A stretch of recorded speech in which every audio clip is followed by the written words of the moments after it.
বন্ধুরা, এই জায়গায় কিন্তু সরিষা, তারপর মিষ্টি আলু, তারপর হচ্ছে আপনার ওই যে তরকারি খাই যে আলু, সেই আলু, হ্যাঁ,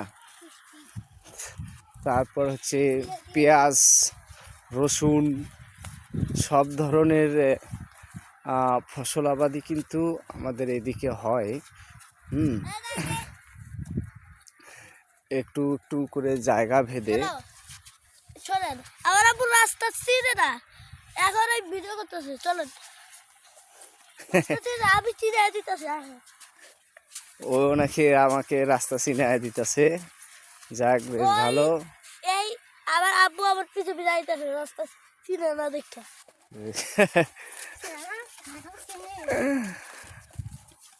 যাক, ক্ষণিকের জন্য হলেও মনটা একটু ভালো হয়ে গেল নিজের গ্রামে আইসা।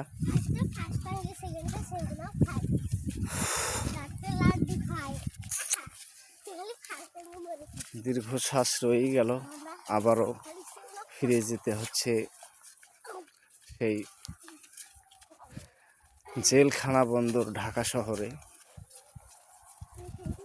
হয়তোবা আর কিছুক্ষণ পরেই রওনা দিতে হবে। তো বন্ধুরা, ভালো থাকবেন সবাই। ভালো লাগলে ভিডিওটি শেয়ার করে দেবেন। ধন্যবাদ।